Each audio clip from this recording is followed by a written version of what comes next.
ئێنەرژی هەستەیی حەقی مسەلەمە ماست یان وزەی ناوکی مافی بێ ئەملاو لای ئێمەیە دروشمێکە کە ساڵانێکە لە ڕاگەیاندەکانی ئێرانەوە هەموو کەسانی کە لە ناوخۆی سنوورەکانی ئێران زۆریان بیستووە هەموو کەسانی کە لە دەرەوەی سنوورەکانی ئێران ساڵ هاتوو ساڵ ڕۆی پاش پتر لە دەیەک چالاکی ناوکی پاش نیگەرانیەکی زۆری کۆمەڵگای جیهانی پاش مزاکراتی زۆر و هاتوچۆی زۆر پاش تەحریم و گەمارە و پاش وەزعی خراپی ئابووری و گەلێک دەرد و ڕەنج و مەینەتی خەڵکی ئێران لە نهایەتدا لە ڕۆژانی ڕابردوودا لە ڕۆژی 13 فەروەردیندا ڕێکەوتنامەیەک یان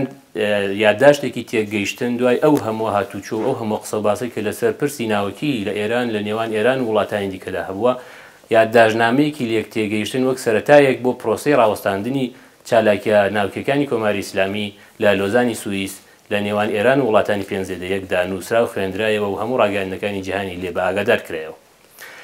لێکدانەوەی ئەو یادداشتی لێک تێگەیشتنە کاریگەریەکانی ئاسۆکەی ئەگەرەکانی و هەروەها خوێندنەوە جۆراجۆرەکان لەسەر ئەو بابەتە پرسی یا تەوەری دیاریکراوی ئەمڕۆکەی دیداری تایبەتە بە میوانداری بەڕێز کاک عەبدوڵڵای مۆتەدی سکرتێری گشتی کۆمەڵی شۆڕژێری زەحمەتکێشانی کوردستانی ئێران کاک عەبدوڵڵا گیان بەخێر بێن زۆر سپاس بۆ ئێوە و سڵاو بۆ هەموو بینەران سپاس کاک عەبدوڵڵا یەکەم پرسیار لەبارەی ئەم باسایی کە مێژوویەک و تاریخێکی هەیە و هەروەها خەڵکانێکی زۆری لێ ئاگادارن ئەم هەموو باسە لە نهایەتدا لەو یادداشتنامەیەی ڕۆژی 13 فەروەردیندا هەتا بێستاژ ناکرێت نێوێکی دەقیقی لێ بندرێ ئەمە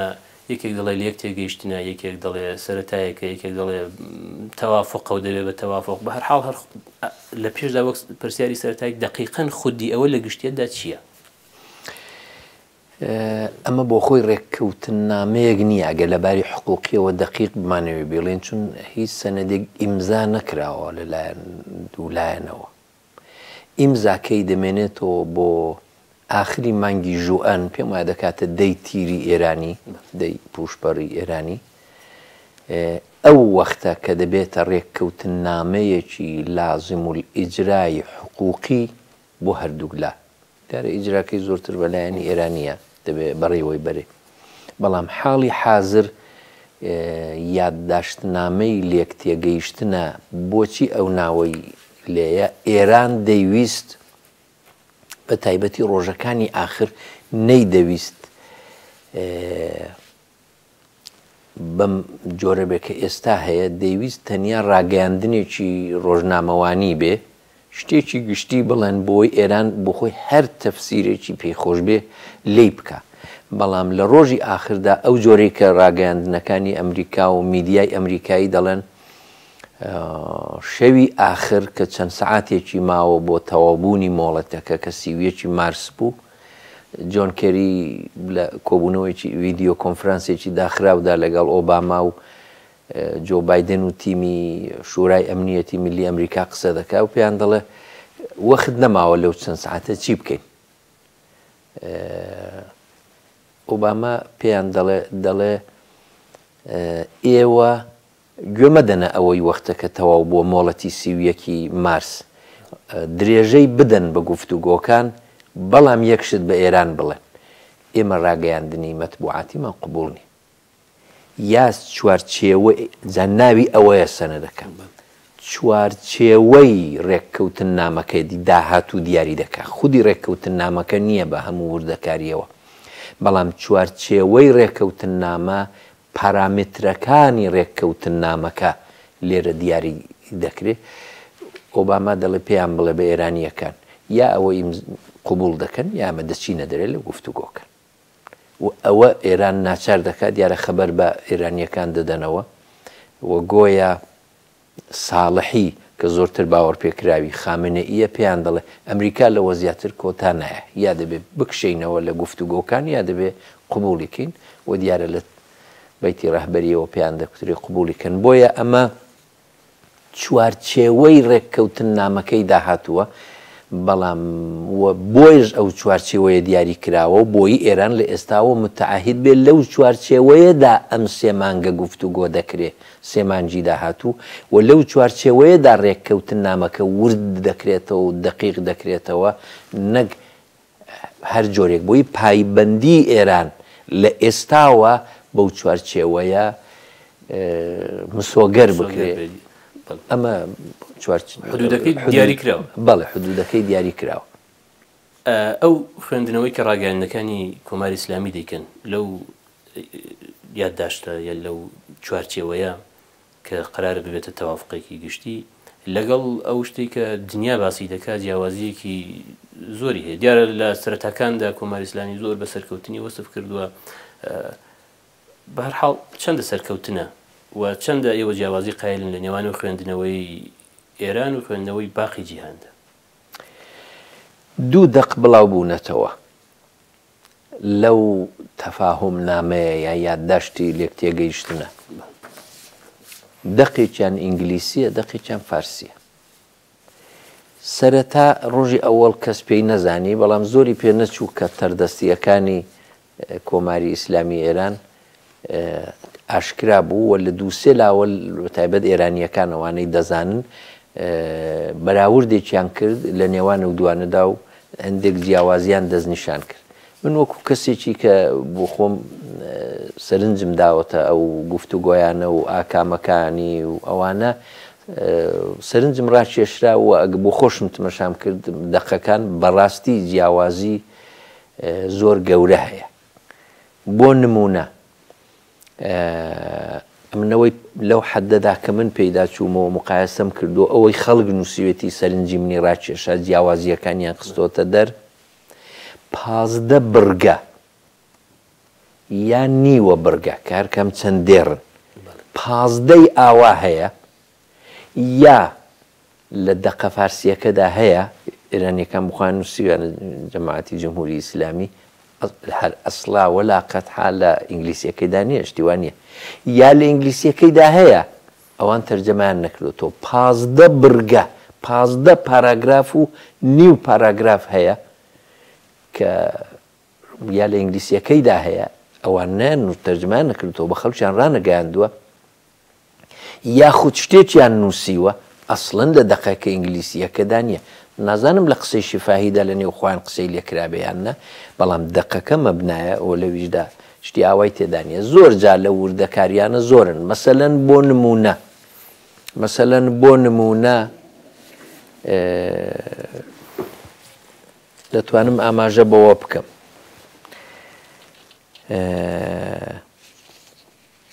ئێران دەڵێ مەسەلەن ئێران شتێکی ئاوای نووسیوە لە دەقە فارسیەکەدا دەڵێ بە تەرجەمەکەی ئەوەیە بە کوردی دەڵێ لە چوارچێوەی ئەو ڕێگە چارەسەریانەدا هیچ کام لە تەسیسات و چالاکیەکانی ناوچی ئێران نەڕادەگیرێن نە تەعتیل دەکرێن نە هەڵدەپەسێردرێن و چالاکی ناوچی ئێران لە هەموو تەسیساتی ناوچی و ئەتۆمی لەوانە لە نەتەنز فوردو ئیسفەهان و عێراق درێژە پەیدا دەکەن. ئەو پاراگرافە ئەسلا وەلا قەتحا لە شتە ئینگلیسیەکەدانی هەموو کەسیش دەزانێت لەو یادداشتەدا دەقە ئینگلیسیەکە مەبنایە خۆ ئەوان ئەمریکایەکان و خارجیەکان ئەو شەش دەوڵەتەیەکی فارسی نازانن دەقە فارسیەکان بە مەبنادانا بێ ئینگلیسی زمانی بینەلمیلیە بێگومان ئەمە ئەوەیە. جا ئەوانە زۆر شتی دیکەی ئاوای تێدایە کە لەوەی ئێراندا هەر ئاماژەی پێ نەکراوە. لە دەقی ئەمریکادا تێیدایە بە ڕۆشنی تێیدایە دەڵێ ئێران ڕێک کەوتووە لەسەر ئەوەی لانی کەم 15 ساڵ ئورانیۆم لە 3.67% زیاتر نەپیتێنێ بەغەنی نەکاتەوە. ئەوە ئەسڵەن ئەمە لەوەی ئێرانیەکەدا لە فارسیەکەدا تێیدا نییە کە ئێران لانی کەم بۆ 15 ساڵ ئەوەی موافقەتی لەگەڵ کردووە. لە دەقە ئینگلیسیەکەدا تێیدایە ئێران موافقەتی کردووە لانی کەم تا 15 ساڵ هیچ تەسیساتێکی ئەتۆمی و ناوچی تازە دروست نەکا لە ئێران. لە فارسیەکەدا ئەسڵەنەوەی تێدانی حەسفیان کردووە لایان بردووە ئەسڵەن. لە دەقە ئەمریکاییەکە ئینگلیسیەکەدا ببورن تێیدایە کە هەر 6 دەوڵەتەکە قبوڵیانە. لە دەقە ئینگلیسیەکەدا دەڵێ ئەوەی بە فارسی پێ دەڵێن زەمانی گوریز، یعنی ئەو ماوەی کە ئەگەر ئێران ویستی ئەم ڕێککەوتن نامە لە ژێر پێ بنێ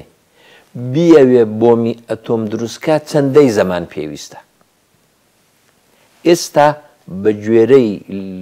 بەراوردی پسپۆران و کارشناسانی ئەتۆمی جیهانی ئێران بە 3 مانگ دەتوانێت ئەو کارە بکە. لەم دەقەدا کە ئێران موافقەتی لەگەڵ کردووە تێیدایە دەبێ ئەم زەمانە، یعنی زەمانی گوریزی هەستەیی پێ دەڵێن بە فارسی، ئەم زەمانە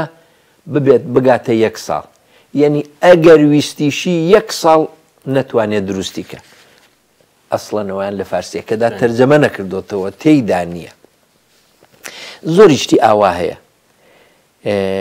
دەڵێ لەبارەی فوردوو بە سەراحەت لە 2-3 جێگا دەڵێن فوردوو هیچ غەنی سازیەک، هیچ پیتاندنێکی یۆرانیۆمی تێدا ناکرێ، وەلانی کەم بۆ ماوەی 15 ساڵ پیتاندنی یۆرانیۆم لە فوردوو ناکرێ. ئەوە لە دەقە ئینگلیسیەکەدا هەیە، لە دەقە فارسیەکە تەرجەمەیان نەکردوتەوە. جا نامەوێت زۆر لەسەر وردەکاریەکانی بڕۆم، بەڵام زۆر شتی ئاوای تێدایە. لەوەی ئێراندا ئەخێر ئێران دوو ڕێککەوتن نامە هەیە لە ئاستی جیهانیدا کە وڵاتان دەتوانن ئیمزای بکەن. یەکیان ئەوەی پێی دەڵێن NPT-ە. NPT پەیمانێکی جیهانیە کە لە 10 ساڵ لەوە پێشەوە ئامادە کراوە و ئێرانیش ئیمزای کردووە، هەر لە کۆنەوە لە زمانی ڕژیمی پاشایەتیدا ئێران ئیمزای کردووە، بەڵام پرۆتۆکۆلێکی پەیوەست بەوە هەیە. زۆر وڵاتان ئەویان ئیمزا کردووە. جارێک زمانی خاتەمی ئێران پارلمانی ئێرانی مەجلیسی ئێرانی پەسەندی نەکرد، بەڵام بە قسەی خۆیان داوتەڵەبانە ماوەیەک ئەویان بەڕێوە برد. فەرقی ئەم پرۆتۆکۆلی ئیلحاقیە یا پرۆتۆکۆلی پەیوەست بە NPT ئەوەیە سیستمێکی زۆر سەختگیرانەتری بۆ پشکنینی چالاکی ئەتۆمیەکانی هەموو وڵاتانێکەیە. لەم ڕێککەوتنەدا یا بڵێن لەم یادداشت نامەیەدا لە دەقە ئینگلیسیەکەدا تێیدایە ئێران ئیمزای دەکا ئەو پرۆتۆکۆلی ئیلحاقی یا پرۆتۆکۆلی پەیوەستە و دەڵێ هەتاییە، دەڵێ دائیمی، دەبێت دائیمیە. لەوەی ئێراندا دەڵێ موەقەتە، یعنی ئەسڵەن شتێکی بە کولی پێچەوانە دەڵێ. جا زۆر وردەکاری دیکەی تێدا. ئاوی سەنگینی عێراق، دەقی ئینگلیسیەکە دەڵێ ئەم ئاوی سەنگینی عێراقە یارمەتی دەکرێ بە ئێران بە جۆرێک تەڕاحی بکەنەوە، سەر لە نوێ دیزاینی بکەنەوە کە پلوتۆنیۆمی لێ پەیدا نەبێ و ئەو نەختە پلوتۆنیۆمەش کە پەیدا دەبێ لە دەست ئێران دەستێنرێت دەدرێ بە ئاژانس. ئەوەی تێدا نییە لە جیاتی ئەوە بخوان مەجموعەیەک شعار و شعر و ئەوانیان نووسیوە کە تێیدانە لە ئەسڵەن دەقە ئینگلیسیەکە تێیدانە کە هەموو جیهان یارمەتی دەکا فردوو تەکنۆلۆژی چاچی بێ ئەوای بێ ببێتە ئاستێکی بەرز. ئەسڵەن ئەوانەی تێدانە. الله هۆکار و ئەم چاواشەکردنە و ئەم سوڕاندنی پاراگرافانە لە نهایەتدا باوجودی کە ئێران دەزانێت کە دنیای ئێرتباتاتە و دنیای ماوەرە و ئاڵوگۆڕی خێرای زانیاریەکانەوە لە نهایەتدا خەڵک دەیزانێت ئەمە ئامانجی خەڵکی بەردەنگی ئەم جۆرە لە چاواشەکردنی ڕاگەیاندن و لە چاواشەکردنی یادداشت و تەوافق و لێک تێگەیشتن لەگەڵ ناوەندێکی ئاوا گەورەی جیهان چییە؟ کاکەواد ئێران وەختێک دادەنیشێ لەگەڵ ئەو 6 دەسەڵاتە گەورە جیهانیە لایەوان ناتوانێت ئەو قسانە بکە. ئەم درۆیانە بۆ میلەتەکەی خۆیەتی، بۆ ئەو 15% 20% خەڵکی بەسیجی لایەنگری حکوومەت و سەر بە بەیتی ڕەهبەری و ئەوانن و زەوب دەربیلایەت و ئەو ڕەشوروتە فەقیرن کە باوەڕ بەو شتانە دەکەن و دەقە ئینگلیسیەکەشیان لەبەر دەستدانیە و میدیای ئێرانی ژەو شتانیان بۆ ئاشکرا ناکە. زۆر جار دەبیستین کە گفتوگۆکانی ئێران لەگەڵ پێنجزێدەیەک زۆر پیچیدەن، زۆر پرگرفتن. بەڕاستی گرفتی زۆرتر لە گفتوگۆکانی نێوان ئێران و ئەمریکایە، ئێران و پێنجزێدەیەکدا نییە، زۆرتری گرفتەکە لە نێو ئێران خۆیدایە. چۆن ئەوانە بقەبڵێنن بە خەڵکی ئێران؟ ئەخر دەزانی چەند ساڵە کە دەڵێن ئەمریکا نەمیتەوانێت هیچ غەلەتی بکوونێت دەزانی چەند ساڵە دەڵێن ئێنەرژی هەستەئی مافی مسۆگەری ئێمەیە و لەوە پاشەکشە ناکەین چۆن ئەم پاشەکشەیە ئەم زەلیلی خۆیان لەبەر دەم کۆمەڵگەی نێونەتەوی و ئەمریکا بڵێن ئەم زەلیلیە لە چی دەترسن ناترسن لەوەی ئیمتیاز بدەن بە ئەمریکا بەقەد ئەوەی دەترسن خەڵک بزانن زەعیفن ئاساری زەعف و زەلیلی لە سیمای کۆماری ئیسلامی دابەدی بکەن میلەتەکەی خۆی دەبێ هەر چاوترسێن بێ ئەو هەر دەبێ بە درۆ پەروەردە بکرێ قەی ناکات ئیمتازێک دەدا بە دەرەوە شتێکم خوێندەوە لە ڕۆژنامەی واشنگتۆنی ئەمریکاییدا زۆر زۆر سەرنجڕاکێشە و دەتوانێت سروشت و تەبیعەتی هەیئەتی ئێرانی نیشان بدە لی دەپرسن کە لە یەکێک لە هەیئەتی ئەمریکایی دەپرسن کە هەیئەتی ئێرانی چۆن بوو کارەکانتان چۆن دەچێتە پێشەوە کێشەکان چۆنن دەڵە شتی سیر لە بینماندا ئەو جیاوازی سیر لە بینماندا ئەوەیە ئێمەی هەیئەتی ئەمریکایی فیزیکدانمان بردووە کارشناس و پسپۆرمان بردووە مهندیسمان بردووە لەگەڵ خۆمان قسەکانمان هەمووی عەدەد و ڕەقەمن مەسەلەن چەند سانتریفوژ بمێنێتەوە چۆن غەنیسازی بکە لەکوێ چ ڕادەیەک بێ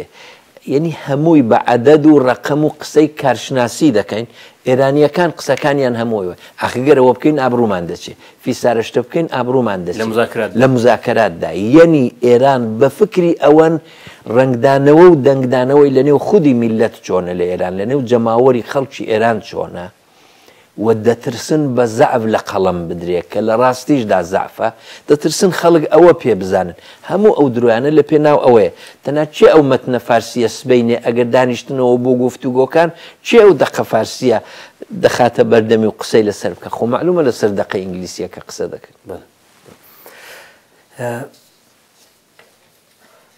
زۆر کە زۆر پرسیارە دەکات کە منم ڕۆژانە کە هەرچی تاقیبم کردو لە ڕاگەیاندنەکاندا پرسیارێکی باو بووە ئەو پرسیارە کە ئەگەر ئەو ڕێکەوتنامە چوە مەرحلەی ئیجراوە و چوە مەرحلەی تەوافق و دوای سێ مانگی دیکە و ئیجرا کرا کاریگەریەکانی لەسەر ژیانی خەڵک چی دەبێت ئەمن پێم وایە ئەم پرسیارە باوە هەرچەندە دەتوانێت پرسیارێک بێت لەم مەقطعدا بەڵام هاوکاتیش فەرامۆشکردنی پرسیارێکی دیکەیە ئەوەی کە کاریگەری لە داهاتوودا نا هەتا ئێستا کاریگەری ئەم پرۆژەی کۆماری ئیسلامی لەسەر خەڵک چی بوون و ئێوە چەندە شێوە کە فەرامۆش بکرێ ئەو کاریگەریانی کە لە ماوەی ڕابردوودا بوویەتی کۆماری ئیسلامی ئێران هەر لە ڕۆژی ئەوەڵەوە لە ڕوانگەی خەڵک و بەرژەوەندی خەڵکەوە لە ڕوانگەی پێشکەوتنی ئابووری ئێرانەوە لە ڕوانگەی پێشکەوتنی تەکنۆلۆژی و سەنعەت لە ئێرانەوە لە ڕوانگەی تەولیدی بەرق و کارەبا لە ئێرانەوە لە هیچ کام لەو ڕوانگانەوە ئەم بەرنامە ناوچیە پێویست نەبوو ئەوانە بۆ مەبەستی دیکە هاتوون ڕاستە وای هەوڵداوە بە دنیای بقەبڵێنێ و بە تایبەت بە خەڵکەکەی بۆ خۆی بقەبڵێنێ ئەمە بۆ کارەبامانە بۆ تەولیدی کارەبامانە لە ئێرە ئەی بۆ لەو ڕێکەوتنامە یەک کەلیمە باسی کارەبای تێدانی کارەبا لە بیر چوە ئەسڵن نا بۆ ئیقتیسادی ئێران خەگوێ بگرە هەموو تۆ بە ئیقتیسادەکە هەر قسەیەکی کورتی لەسەر بکەین ئێران بە بەراوردی سپۆرانی ئابووری سەدان میلیارد دۆلاری یا ڕاستە و خۆ خەرج کردو و پوڵی داوە خەرجی کردووە یا بە تەحریمەکان زەرەری لە خۆی داوە لە ئێران داوە بۆ پیتاندنی یۆرانیۆمی دیوانە لە یۆرانیۆمەکەی ئەمە بەرهەمی ئەم سەدان میلیارد دۆلارەیە کە لە چیسەی ئێران و خەڵکی ئێران ڕۆشتووە ئەوەندەی ئورانیۆمی کە پیتەندراوە غەنی کراوە نزیک 98% ئەم زەخیرەی ئۆرانیۆمە دەبێ بەرنە دەرێ لە ئێران یا خونسایکەنەوە ئەمە چ معاملەیەکە کردی خۆ معلومە ئەوە لە ڕوانگەی بەرژەوەندی اقتصادیەوە، لە ڕوانگەی بەرژەوەندی خەڵکی ئێرانەوە، لە ڕوانگەی پێشکەوتنی سەنعات، تەکنۆلۆژی، کارەباهی، هیچ کام لەوانەوە خێر ناکە، بە سەرفە نییە ئەو کارە. ئەمە مافیای زاڵ بەسەر ئێراندا بۆ مانەوەی خۆی لەسەر حکم پێویستی بەوەواتە ئەو خەرجوباجەی کە لە ڕابردوودا کردوێتی ئێستا هاتووە سەرۆقلێتی کە نیکا و ئەم خەرجوباجە بگەڕێتەوە بۆ خەڵکی ئێران ئەمدا دەبێتە پرسیاری دووهم کە دەبێتە کاریگەری ئەم یادداشتنامەی وەم پێکاتنە لەگەڵ ڕۆژاوە چی دەبێت ینی بۆچی ئێران کردی ببوورە بۆچی ئێران کردی بە پێچەوانەی ئەوەی کە وەختی خۆی ئەگە لە بیرتان بێ ئەحمەدی نەژاد، ئیمام جومعەکان، مەسئولینی بەسیج هەموو دەیانکود ئەمە کاغەز پارەیە، ئەسن زۆریان دەیانکودەوە نیعمەتی خوددا دادا. لە بیرتان نییە دەیانکود ڕۆژی جومعە دوعا بکەن تەحریمەکان زۆرتر بێت چون بە قازانجی میلەتی ئێرانە. ئەوانە هەمووی معلوم بوو درۆیە، پشتی ئیقتیسادی ئێرانیشکات. ئاخر وەک شەڕی ئێران و عێراقی لێ هات، خۆ وەختێک ئێران خۆڕەم شەهری گرتەوە لە باشترین مەوقعیەتدا بوو بۆ ئەوە بسازێ و ئەو وەختی دنیای عەرەب ئامادە بۆ غەرامەتی شەڕیش بدا بە ئێران. ئەوەندە لەسەر بە دەلائیلی خۆیان، نەک لە مەسلحەتی ئێران وەکو وڵاتێک، نە لە مەسلحەتی ئێران وەکو خەڵکێک، بەڵکو بۆ مەسلحەتی خۆیان لەسەر کارمانەوە کە دەتوانین زۆرتر وردەکاری زۆرە ئەمە، بەڵام بەم دەلیلە شەڕیان درێژەدا ئێرانیان وێران کرد. ئەو هەموو خەڵکە کوژرا، ئەو هەموو خەڵکە کەمەندان بوو، ئەو هەموو شارە وێران بوو. یەک پەناباتیشیان غەرامەت نەدا بە ئێران، عاقیبەتیش ئێران کشاوە و خۆ لە خاکەکەی خۆی زیاتریش هیچی وە دەست نەکەوت. ڕاهی قودس ئەس کەربەلا میگوزەرەت و جەنگ تا پیرۆزی و تا هاتن سەرکاری ئیمامی زەمانیش خۆ ئەوانە هیچی وەدی نەهات. خەیاڵم هەیە بڵێم ئەم جارە شەروایە، ئەمە جارێکی دیکە فقط مەجبور بوون لە عێراقیش ئەگەر مەجبور نەبووایان لەو ئاخریەدا نەیان دەکرد، فقط مەجبور بوون جمهوری ئیسلامی لەژێر فشاری تەحریمە ئابووریەکاندا بە چۆکدا هاتووە بۆیە دەیکا. ئەسڵەن کارناسانی ئابووری پێش هاتن لە دەورەی ئەحمەدی نەژاددا چوونە لای خامنەئی و بە قەناعەتیان گەیاند بابە ئێران ڕناوەستێکی دیکە. ئێرانی ژێرانی قەدیم نییە، ناڕەزایەتی یەکجار زۆرە، خەڵک چاوکراوەترن، بزوتنەوەی سەوز هەبووە، مەتبوعات جۆرێکی دیکەن، ڕایگشتی جۆرێکی دیکەیە، گوتاری ئێرانی جۆرێکی دیکەیە، خەڵک جۆرێکی کە بیر دەکەنەوە، شۆرشی ڕاگەیاندن هەیە، شت ناشاردرێتەوە، سەردەمی ئینتەرنێت و ارتباطاتە. بە هەموو ئەو دەلەیلانە کاکە دەبێت فکرێک بکەیەوە ئەم تەحریمانە لەسەر ئێران لاچێ. بۆیە خودی خامنەئی بەدزی هەیئەتی ناردووە لە عەمان، لە میرنشینی عەمان لە خەلیجی فارس گفتوگۆیان کرد لەگەڵ هەیئەتی ئێرانی و بۆیە ڕەزایەتی دابەوە کە ڕوحانی بێتە سەرکار بۆ لابردنی تەحریمەکان بوو. دیارە ڕوحانی وعدە وعیدی انتخاباتی دیکەشی هەبوو بۆ لابردنی شەرایەتی ئەمنیەتی و زیندانیانی سیاسی و تۆزێک کرانەوەی فەزای سیاسی لە ئێران. جارێ ئەمە خۆ ئیجرانە بۆەوە بەحسێکی دیکەیە، بەڵام لەبەر لابردنی ئەم تەحریمانە ڕوحانی هاتووە. بۆیە هەچی ڕوحانی و خەتەکەیەتی بەڕاستی بەجددی دەیانەوێت ئەو سازشە لەگەڵ غەرب بکەن و قەناعەتیشیان تا ئێستا نازانم، چون هێشتاش 100% نییە ئەم ڕێکەوتن نامە ئیمزا بکرێ لە ئاخری مانجی ژوئەندا، بەڵام ئەگەر ئیمزا تا ئێستا خامنەئی مەجبور بووە ئەم جامە ژەهرە بخواتەوە، بەڵام قوم تا ئێستا خواردوویەتەوە. ئایا سەری سێ مانگەی داهاتوش بۆ ڕێککەوتنامە نیهائیەکە ئەوە دەبیان نازانم، بەڵام ئەگەر ببێ هیچ شتێک غەیری ئەو تەحریمە ئابووریانە و ئەو داڕوخانە ئیقتیسادیە گەورەیە، ئەمە تا ئەو جێگا ڕۆیشتووە دەگاتە جێیەک غەریزەی بەقا پاڵت پێوە دەنێ. یعنی بۆنیان کێشە هەستیان کرد حتا مانەوەیان لەسەر کار لە خەتەردایە، بۆیە ئەویان قوبول کردووە و بۆیەش شرائطێکی زۆر زۆر سەختیان قبول کردووە پاشەکشەی زۆر گەورەیان قبول کردو هەر بۆی تەحریمەکانیان لەسەر لاچێ ئەویش بە چ قۆناغێک جارێ دەبێت ببینین بزانین ڕێکەوتنە نیهاییەکە چۆنە هەرچەندە ئەگەر کاتەبێ من دەشگەڕێمەوە سەر پرسی ئەو بێدەنگی خامنەی دیارەتام کاتێکم بەرنامەیە تۆمار دەکرێت تا ئێستا خامنەی نازانم دوای ئەوە پێش بڵاوبوونەوەی بەرنامەکە دەنگێک بێت لە عەلی خامنەی بەڵام هەتا ئێستا بێدەنگ بووە ئەم دێمەوە سەر و پرسیارش و ڕوانی دەوڵەت لەگەڵ خامنەی ئایا جیاوازی هەیە بەو پرسەیان نە بەڵام کاک عەبدوڵڵا هەوڵێکی زۆر لەلایەن دەستگاکانی کۆماری ئیسلامیەوە بۆ بە خۆجێیکردنی دروشمی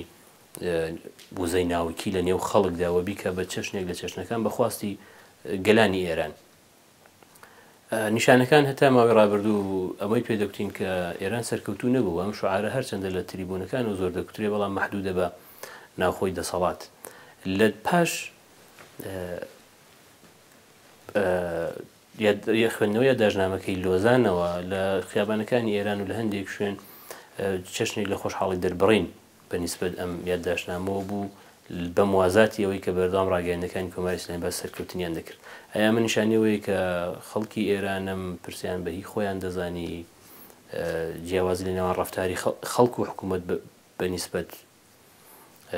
پرسی ئەتۆمیەوە ئەو چۆن هەڵدەسەنگێن بۆ پێیان وایە خەڵکی ئێران کە بەڕاستی ئەم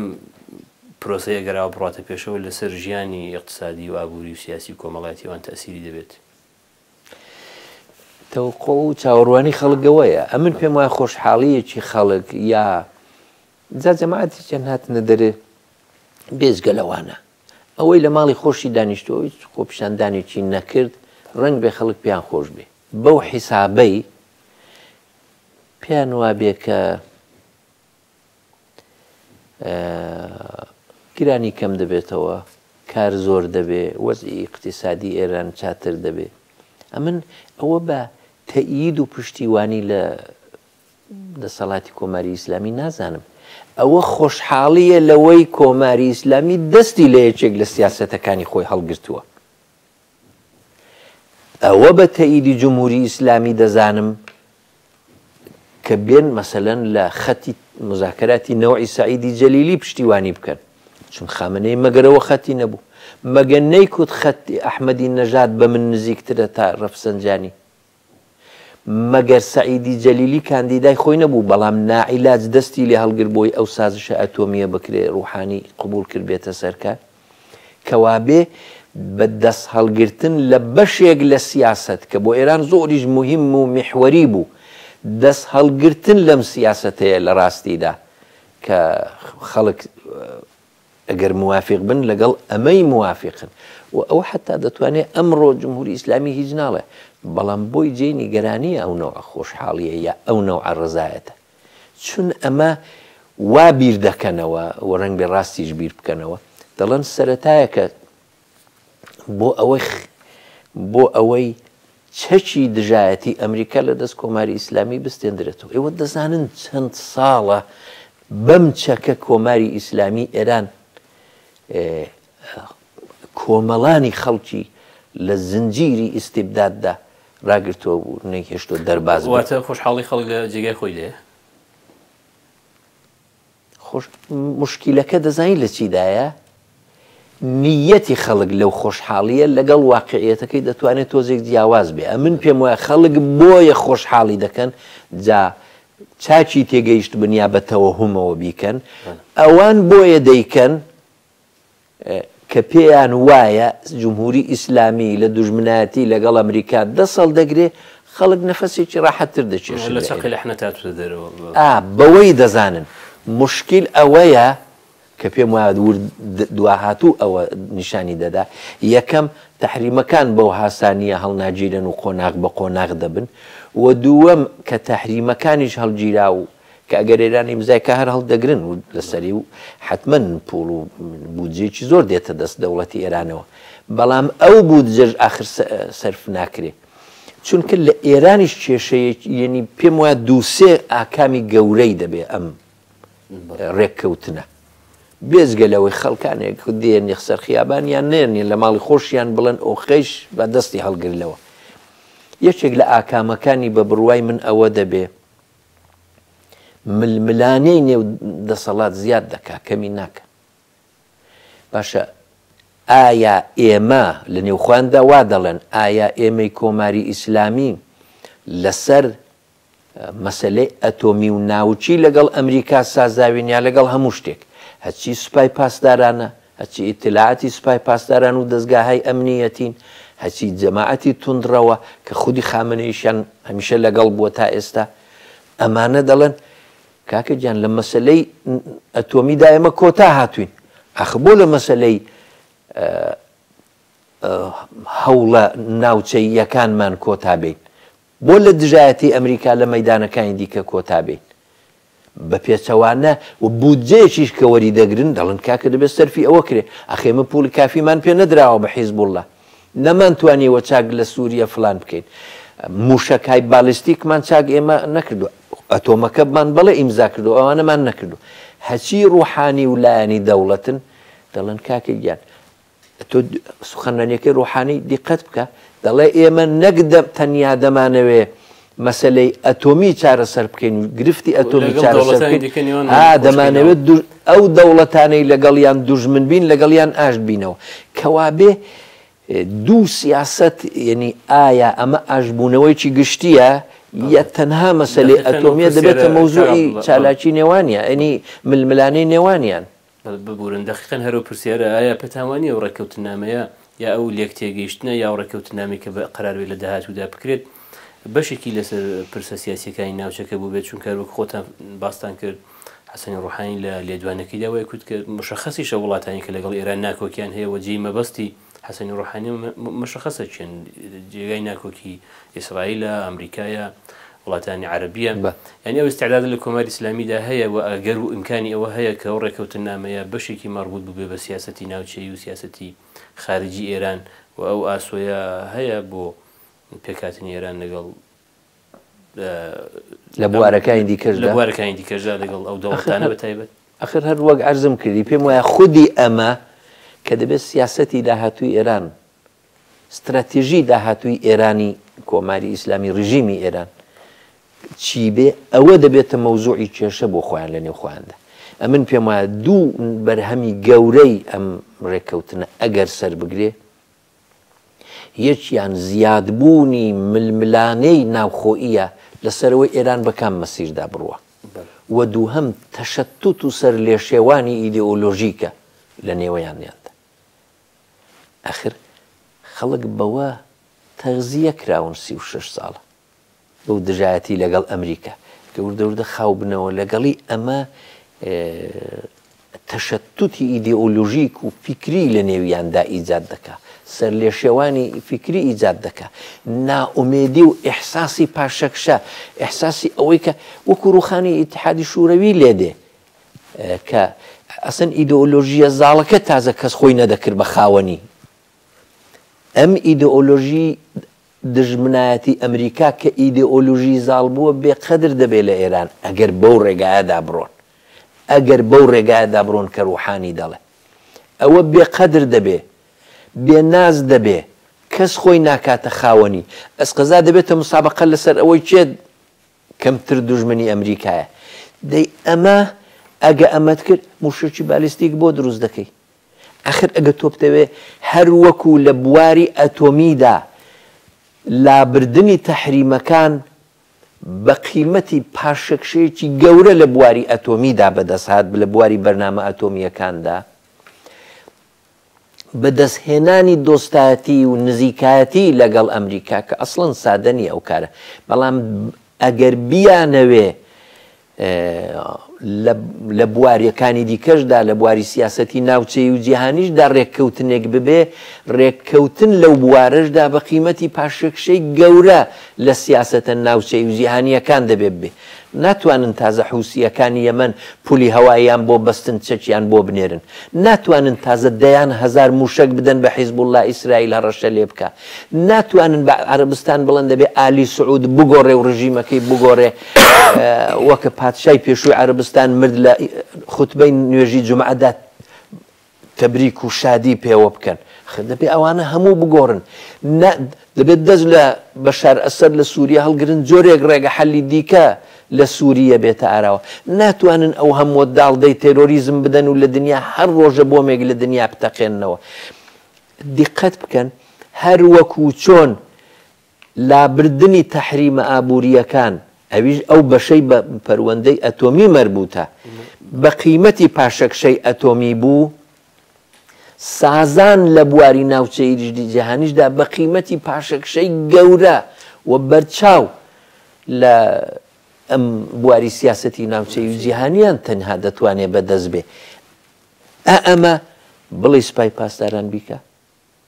بڵێ ئەوانەی تا ئێستا ئەو مافیایی زاڵە بەسەر ئێراندا ئەوە قبولکە ئەگەر بیکە یارمەتی بە بەقای کۆماری ئیسلامی دەکایان ئەگەر بیکە بە بڕوای من معنای گۆڕانێکی گەورەیە تازە خۆی ناگرێتەوە جمهوری ئیسلامی و ئەگەر نەیکا ئێوە سەرنج بدەن ئەگەر نەیکا لەگەڵ تەوەقعاتی خەڵکەکەی خۆی ناتوانێت بەراوردەکە ئاخر ئەو ئەندازە تەحریمەی کە لای دەبەن لەسەر ئێران ئەوڵەن 4 جۆر تەحریم لەسەر ئێرانە یەکیان بۆ ئەتۆم یەکیان بۆ داڵدەدان و پشتیوانی تێرۆریزم یەکیان بۆ موشکهای بالیستیک و بۆ مافی مرۆڤ بۆ مافی مرۆڤ پێشێلکردنی مافی مرۆڤە ئەتۆمیەکەی لەسەردار بن نەی موشەکی بالیستیک نەی داڵدەدانی تێرۆریزم نەی مافی مرۆڤی لەسەر لا نابە و ڕێککەوتن نامەکە ئەوەی تێدا جا ئەوەژێک لەو شتانەیە لە فارسیەکەدا تێیدا نییە بەڵام تێیدا لە ئینگلیسیەکەدا ئەو تەحریمانەی لەسەر لا نابن ئێوە دیقەت بکەن دوو شت هەن دوو دیاردەی چکۆڵە لە بەرچاو بگرن یەک ئەمریکا و دنیای ڕۆژاوا پشتیوانی کرد لە هێرشی عەرەبستان بۆ سەر حوسیەکانی یەمەن دوو لە تکریت ئەمریکا وتی تا ئێران نەکشێتەوە لە دەوری تکریت من هەمکاری ناکەم لە لێدانی تکریت ئەو دوانە نیشان دەدەن ئەمریکا وێڕای ئەوەی کە خەریکی وتوێژی ئەتۆمیە لەگەڵ ئێران بەڵام سنوور دادەنێ بۆ زێدەخوازیە ناوچەی یەکانی ئێران دوای ئیمزاکردن و دوای ئەوەی ئەمریکا دڵنیا بوو لەوە ئێران بەرنامەی ئەتۆمیەکەی ناتوانێت ببێتە پێشەوە خۆ زۆرتر دەتوانێت فشاری بۆ بێنێ ئێران چۆن لە بەرابەر هەڵبژاردنێکی زۆر سەخت دا قەراری گرت بۆەوەی ئایا ئەمە ئیمزاکە یان نا بزانین 3 مانجی کە دەیکایاننا ئێستا چوارچێوەکەی قبول کردووە لە بەرابەر ئینتیخابی زۆر سەختیشدا قەرار دەگرێت بۆی سیاسەتی ناوچەی خۆی بگۆڕیان نا ئەخر ئەگەر گۆڕای ئەمە ناتوانێت سیاسەتی ناوچەئی و جیهانی خۆی بگۆڕێ ئەم ڕژیمە بەبێ ئەوەی لەسەرەوەی خۆی ئاڵوگۆڕ بکرێ معنایەوە سوپای پاسداران کەوتۆتە ژێرەوە تازە خەتی سوپای پاسداران خەتی ئیتلاعاتی سوپای پاسداران خەتی دەستگاهای ئەمنیەتی خەتی ئەو توندڕەوانە دەکەوێتە ژێرەوە قبولی دەکەن بێ ململانێ ئەویش خامنەئیەکی نەخۆشی دەڵێن زۆر ناژی بۆیە من پێم وایە 100% ئەم ڕێککەوتنە ئێران قەیراناوی تر دەکە 100% گرفتەکانیان لەگەڵ خۆیان جارێ زۆرتر دەکە دەی میلەتیش بە تەمای ئەوەی کە کاکە ئەوە مشکلی ئەمریکا حەل بوو وردە وردە بزوتنەوەهای ئەوەی پێی دەڵێن بزوتنەوەی متالەباتی بزوتنەوەی مافخوازانە بزوتنەوەی دەستکەوت خواز بزوتنەوە کۆمەڵایەکتیەکان دەچێتە سەرەوە تەوەقع دەچێتە سەرەوە خەڵک زمانی درێژتر دەبێت هەرێکا کە تا دوێنێ کێشەی ئەمریکامان بوو ئێستا چی کێشەیەکمان هەیە مەسەلەی کرێکار مەسەلەی ژن مەسەلەی تەوەڕوم مەسەلەی کورد مەسەلەی نەتەوەکانی دیکە 1001 مشکلی چارە لەسەر نەکراو هەیە بێزگەلەوە بە تەنها لابردنی تەحریمەکان ئێران ناتوانێت گرفتە اقتصادیەکان چارەسەرێکی جدیان بۆ بکە ئەوە دەبێت دەوڵەتی تەوسعەگەرا بێتە سەرکار لە ئێران دەوڵەتێک کە بزانێت چۆن کایە دەکا لە بازاری جیهانیدا دەوڵەتێک کە بە دابران و ئینزیوای جیهانی و اقتصادی بین المللی خۆی کۆتایی بێنێ آخر ئەگەر ئەوانە بێنێ عەرزم کردی گۆڕانی ئەو سیاسەتانە لازیمەی ئەوەی ئەسڵەن تیپێک بڕۆنە دەرێ لە دەسەڵاتی ئێران وەکو سوپای پاسداران بچنەوە پادەگانەکانیان دانیشن منەوە زۆر بە زەحمەت دەزانم بۆیە پێم وایە ئەم سازشە ئەتۆمیە ململانەی لە بوارەکانی دیکەدا زیاتر دەکات ململانەی نێو خۆیان ململانەی باڵەکان کێشەی خەڵکو و دەسەڵات زیاد دەکات کێشەی جمهوری ئیسلامی لەگەڵ ناوچە زیاد دەکا کەمی ناکە ئەخ عەرەبستانی سعودی کە ئێران ئێستا بەرنامەی ئەتۆمی هەیە لێی ناترسێ دەچێ هێرشی هەوایی دەکاتە سەر لایەنگرانی جمهوری ئیسلامی سبەینە بەرنامە ئەتۆمیەکەشی نەمێنێت ترسی بۆ دەمێنێت تازە بۆیە هەموو من پێم وایە قەیرانی ناوخۆیی دەرەوەی ئێرانیش من ڕوو بە کەمبوونەوەی نابینم مەگەر بیانەوەی ئەو گۆڕانە ئەساسیە بکەن ئەویش معنای ئاڵۆزی و تەلاتومێکی زۆر گەورەیە لە نێو دەسەڵاتی ئێرانیدا و لەو گرژی و ئاڵۆزیە نێوخۆییەدایە کە فرسەت بۆ هاتنە مەیدانی خەڵکو و بزوتنەوە جەماوەریەکانی زۆرتر فراهم دەبێت. لێردا چەندە جێگە بۆ تێوریە قایلن کە لە دەرەوە کە سازان دەکات لە دەرەوە کە پاشەکشە دەکات لە دەرەوە کە سیاست دەکات بەم شێوەیە یا خۆی لەگەڵ جیهان دەیەوێت تەتبیق بداتەوە لە ناوەوە سەرکوت دەکات ئەمە لە بەرابەر یەکدانینەوە دوو خاڵە. نانا من زۆر ئەو پرسیارێکی زۆر بە جێگەی دەبینم 100% ئێران هەوڵ دەدا ئەو کارە بکە 100% ئێران هەموو سازشێک دەکا بەرامبەر بە خەریج بۆی بەرامبەر بە خەڵکەکەی خۆی نێ ینی ئاسووی بزوتنەوە کۆمەڵایەتەکان و ئاسووی سیاسی لە ناو خۆی ئێران ئەم کرانەوەیە کە پێویستە بیبینێ نەیبینێ ئەم قسەیە یعنی ئێران وەکو ڕژیمێک ڕژیمی دەسەڵاتداری ئێرانی بێگومان هەوڵ دەدا نەهێڵێ شەرائیتی ئەمنیەتی و ئەو کۆت و بەندە ئەمنیەتیە ئەو فەزا ڕق و سەختە هەوڵ دەدا نەیکاتەوە ئەمە بەڵام لا ئیلاهەیە ئیلا الله چی هەیە یعنی تەکمیلی دەبێ بکەیت بەڵام دنیا گۆڕاوە لە چاو ساڵی 1367 کە ئێران قەتەنامەی 598 ئیمزا دەکرد بە شکستی خۆی ڕازی دەبوو لە جەنگی 8 ساڵەدا بەڵام زیندانیانی سیاسی قەتڵ و عام دەکرد ئێستاش لیستی کامڵیان نییە بۆیە هەچی ڕژیمە هەوڵ دەدا ئەم فەزا ئەمنیەتیە ڕاگرێ ئەگەر بتوانێت تونتریشی بکە ئەمن بێگومان پێم وایە زۆر ئیمکانی سەرکوت هەیە بەڵێ ئیمکانی زیادکردنی سەرکوت یا لانی کەم ڕاگررتنی ئەم فەزایە هەیە کە ئەوان هەوڵی بۆ بدەن بەڵام پێم وایە توانایی ڕژیم بۆ ڕاگررتنی فەزای ئەمنیەتی کەمتر دەبێتەوە ئەخۆ هەموو شتێک بەدەست ئەوان نییە تو گوێ بگرن دنیا ئەلان دنیای جاران بینی 2500 تا 4000 زیندانی سیاسی لە ئێران قەتڵ و عام دەکران 4 ساڵ دوایە خەڵک دەیزانی ئەویش بە کەم و کووری دەیبیستەوە ئێستا خەڵک لە جێ خۆی بجوڵێتەوە لەسەر دێتە سەر ئینتەرنێت و دێتە سەر شاشەی تەلەڤیزیۆنە ساتەلایتیەکان ئێستا سەردەمی مافی مرۆڤە ئێستا میلەتی ئێرانیش وەکو ئەو وەختە نییە کۆمەڵانی خەڵکی ئێران گەلانی ئێران بە کوردەوە و بە هەموو لایەنەکانی دیکەوە ئەخر ئەوانیش وەک جاران قبول ناکەن ئەسەن گوتاری خەڵکی ئێران گۆڕاوە ئەسەن خومەینی لەسەر کار نەماوە کە دەیتوانی ئەو کارانە بکە و کەس نەبوو دەمێکە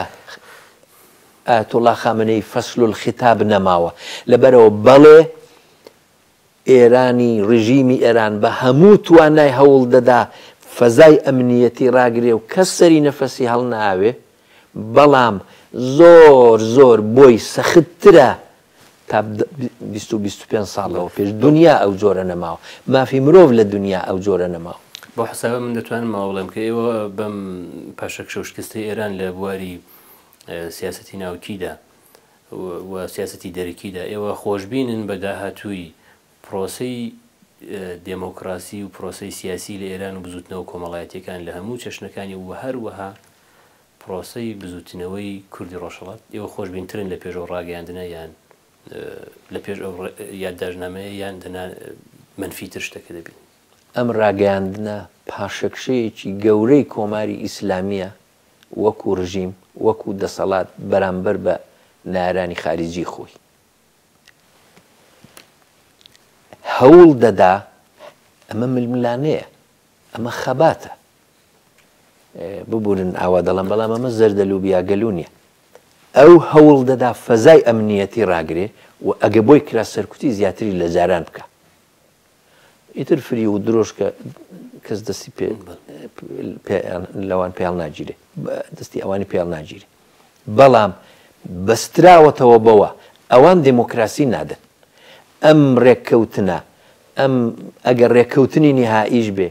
قەتعەن نابێ ئەو چاوەڕوانیەمان بێ کە جمهوری ئیسلامی ئۆتۆماتیک بڵێ جا چونکە لەگەڵ خارج سازاوم با لەگەڵ خەڵکی خۆشم ڕوویەکی خۆشترم بێکرانەوەی سیاسیم بێ پێم وانیە شتی وا ڕوو بدە بەڵام ئاسیب پەزیرترە لە بەرابەر جنبشە کۆمەڵایەتیەکاندا ئاسیب پەزیرتر و زەعیفتر و شکەنەندەترە لە بەرابەر بزوتنەوە حەقخوازانە و مافخوازانەکاندا لە ئێران بۆیە بەستراوەتەوە بە خەڵک بەستراوەتەوە بە ئێمە بە هەمومان ئێمە دەبێ کاکە دوژمنی هەموو خەڵک کە کۆماری ئیسلامی ئێرانە نەک لە شەڕ لەگەڵ ئێمەدا لە شەڕ لەگەڵ دوژمنێکی دەرەوەی خۆیدا تووشی شکست و پاشەکشەیەک بووە فرسەتە کە بزوتنەوە کۆمەڵایەتیەکان لێ قوبوڵ نەکەن فرسەتە کە سەر هەڵدەن فرسەتە بزوتنەوەی کرێکاران ژنان جوانان خوێندکاران ڕۆشنبیران ڕۆژنامەنووسان نەتەوە بندەستەکانی ئێران فرسەتە کە ئەو بزوتنەوانە پەرە پێ بدەین ئەمن عەقیدەم وایە ئێستا زەمینی داهاتوودا ئەگەر ڕێککەوتن نامەکە سەر بگرێ فرسەت زۆرتر دەبێ بۆ پەرەپێدانی ئەوانە و ڕژیمێکی کە لە بەرابەردایە و ئەو مافانەی نەداویە و هەوڵیش دەدا لەوە بە ولاوەژ نەداتێ فەزای ئەمنیەتەکە هەڕاگرێ ئاسیب پەزیرتر و شکەنەندەترە یعنی نیەتی خۆیەوە نییە بداتێ بەڵام تواناییەکەی بۆ نەدان و بۆ مقاومەت لە بەرابەر خەڵک کەم دەبێتەوە بەم معنایە من بە حرەکەتی خەڵک خۆش بینم دەبێ بیکەن دەبێ خەڵک بیکەن خۆشببوونی پەیوەندەکانی بۆ جۆرەی کە باسێکشمان لە نێوانی باسەکاندا لێکرد وەکو حەسەنی ڕۆحانی باسی کردووە کە ئێمە دەمانەوێت لەگەڵ وڵاتانی ناکۆکیمان هەیە ئاشت بینەوە یان نێوانمان خۆش بکەینەوە یان تەنشەکان لە بین بەرین بەو قسانەی ئاخری ئێوەشدا ئەوە ئەو مانایە ناگەێنێ کە خۆشترکردنی پەیوەندی و چاکترکردنی پەیوەندی لەگەڵ وڵاتانی کە ناکۆکی لەگەڵی هەیە ئەوە نابێتە گارانتی بۆی کە جمهوری ئیسلامی دەسەڵات و بەقای خۆی لە ناوە تەزمین بکات ئێوە لەم بارەوە چۆن لێگدنەوە آخر ئەرزم کردی ئەوەڵەن جارێەوە خەتێکە بەڵێ ڕاستە ئەمە خەتێکە کە وا دەخوازێ پێی وایە ڕێککەوتنی بۆ فەرزەکە ببێت ڕوو بدات ڕێککەوتنەکە ڕوو بدات ڕێککەوتنی ئەتۆمی خۆشببوونی نێوانیش لەگەڵ وڵاتانی کە آخر خۆشببوونی هەر وەکو چۆن سازشی ئەتۆمی و لابردنی تەحریمەکان لەسەری بە قیمەتی پاشەکشەیەکی گەورە لە سیاسەتی ئەتۆمیەکەیدا بوو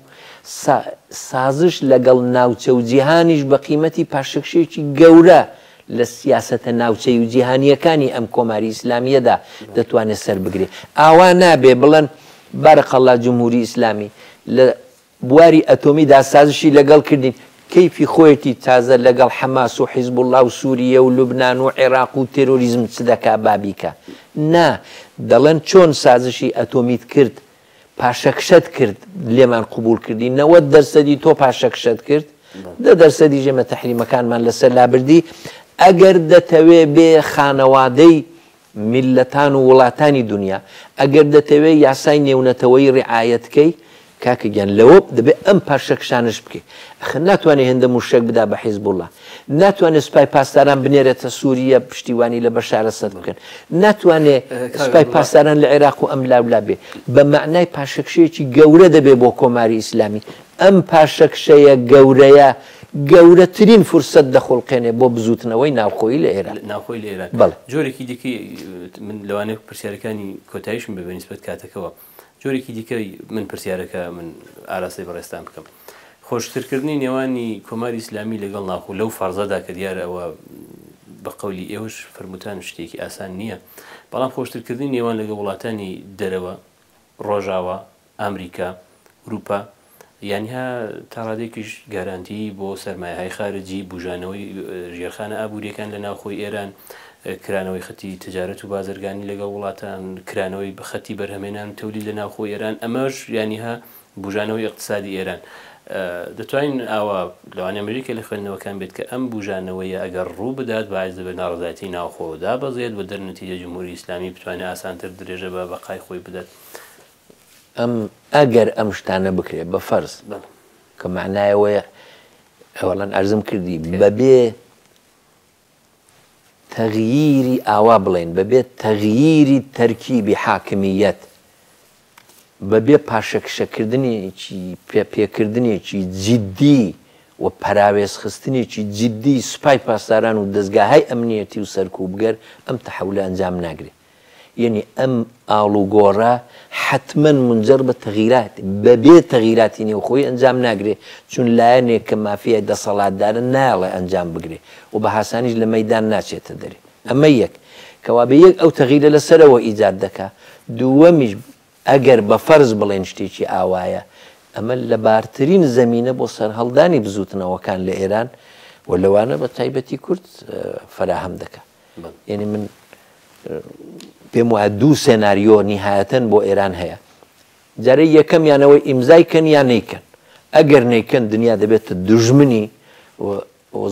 زۆر شەرایطێکی سەخت بۆ ڕژیم فراهەم دەبێت. ئەگەر بیکە